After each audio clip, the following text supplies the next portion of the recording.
তবে আয়াতের আলোচনা করার পূর্বেই কয়েকটি কথা বলে নেই। গতকাল আপনারা দেখেছেন যে রাজশাহী ভার্সিটির নির্বাচন হয়ে গেছে। ইতিপূর্বে চট্টগ্রাম ইউনিভার্সিটি, তারপরে জাহাঙ্গীরনগর ইউনিভার্সিটি এবং ঢাকা ইউনিভার্সিটির নির্বাচন হয়ে গেছে। তার ধারাবাহিকতায় গতকাল ঐতিহাসিক বিদ্যাপীঠ রাজশাহী বিশ্ববিদ্যালয়ের আপনার নির্বাচন হয়ে গেছে। 23টি পদের ভিতরে 20টিতে ইসলামী ছাত্র শিবির বিজয় লাভ করেছে। তাহলে দিন যত অতিবাহিত হচ্ছে ইসলামের পক্ষে আল্লাহর বান্দারা সমর্থন দিয়ে যাচ্ছে।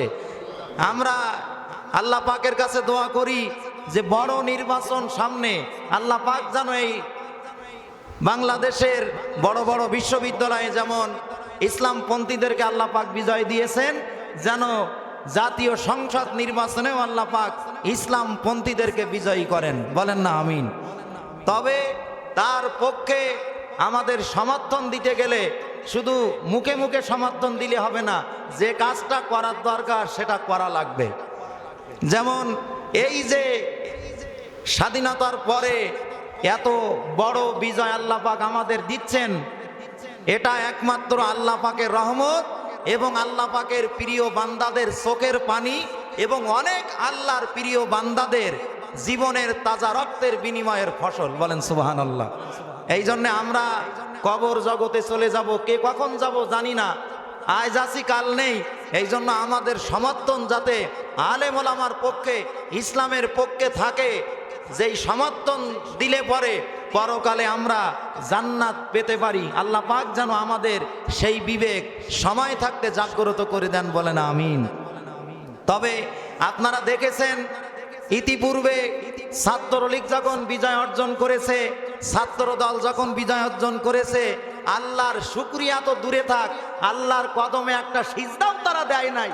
কিন্তু আপনারা যে 4টা ভার্সিটির যে বিজয় দেখেছেন, ছাত্র শিবিরের যারাই বিজয়ী হয়েছে তাদের সমর্থকরা সহ সবাই শুকরিয়া স্বরূপ আল্লাহর দরবারে সিজদায় পড়ে গেছে। বলেন না আলহামদুলিল্লাহ। এটাই তো আমাদের বিজয়ের শুকরিয়া, এটাই তো আমাদের চাওয়া, এটাই তো আমাদের পাওয়া। কেন বললাম? আদম আলাইহিস সালামকে আল্লাহ পাক তৈরি করার পরে উনি জিজ্ঞাসা করতেছেন আল্লাহ যে আপনি তো আমাকে বানাইলেন, কিন্তু তার পূর্বে আপনি তৈরি করেছেন ফেরেশতাদেরকে। সমস্ত ফেরেশতাদের লিডার হচ্ছে হযরত জিবরাইল আলাইহিস সালাতু ওয়াস সালাম, যার ডিউটি ছিল আল্লাহ পাকের কাছ থেকে বাণী নিয়ে নবীদের কাছে আসবে, নবীদের কাছ থেকে বাণী নিয়ে আল্লাহর কাছে যাইবে। ইনি মুআল্লিমুল মালাইকা, সমস্ত ফেরেশতাদের কি সরদার, লিডার। তো ওনাকে তৈরির পরে উনি বলছে আল্লাহ আপনি তো আমাকে বানাইলেন, এর শুকরিয়া স্বরূপ কি আদায় করলে আপনি খুশি হন? আল্লাহ পাক বলছে জিবরাইল, যখন কোন সৃষ্টি তার রবের কদমে সিজদা দেয় আমি আল্লাহ পাক ওটাতেই অত্যন্ত খুশি হয়ে যাই। এই কথা শোনার পরে সাইয়েদনা জিবরাইল আলাইহিস সালাতু ওয়াস সালাম একটা সিজদা দিয়েছিলেন, যেই সিজদা লম্বা ছিল 25 লক্ষ বছর। দুনিয়ার হিসাবে জিবরাইলের একটা সিজদা কত লক্ষ বছর? কোন রেওয়ায়েতে আছে 25,000 বছর। আমরা লক্ষ বাদ দেই, 25,000 বছর। আমাদের বাপ দাদা 14 গোষ্ঠীর বয়স এক জায়গায় করলে 1000 বছর হয় না? হয় ভাই?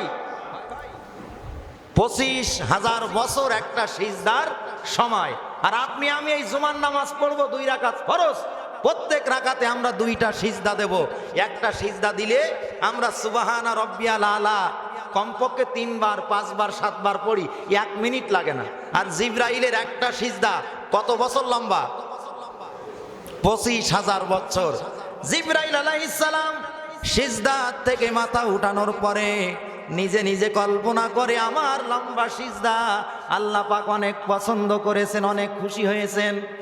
আল্লাহ পাককে বলে, আল্লাহ একটা সিজদা দিলাম তোমার কুদরতি পায়ে, 25,000 বছর লম্বা, আপনি আমার উপরে অনেক খুশি হয়েছেন, এটাই তো স্বাভাবিক। আল্লাহ বলেন, জিবরাইল শেষ জামানায় আমার বন্ধু মুহাম্মদ সাল্লাল্লাহু আলাইহি ওয়াসাল্লাম যাবেন, তিনি সমস্ত নবীদের ইমাম হবেন, ইমামুল মুরসালিন রাহমাতাল লিল আলামিন।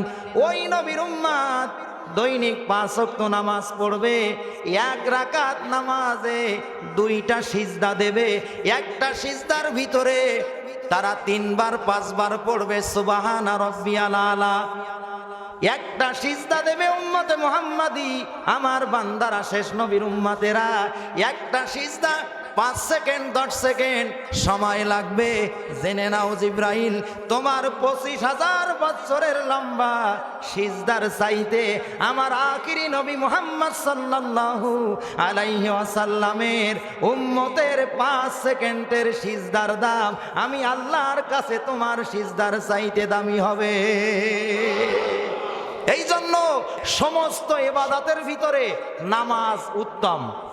মুখস্থ করি বাড়ি যান, যত ইবাদত আছে, কোরআন তেলাওয়াত, দান সাদকা করা, রোজা রাখা, নফল নামাজ পড়া, সব ইবাদতের ভিতরে উত্তম হচ্ছে নামাজ। উত্তম কি? সব ইবাদতের ভিতরে নামাজ উত্তম। নামাজের ভিতরে কেরাত উত্তম,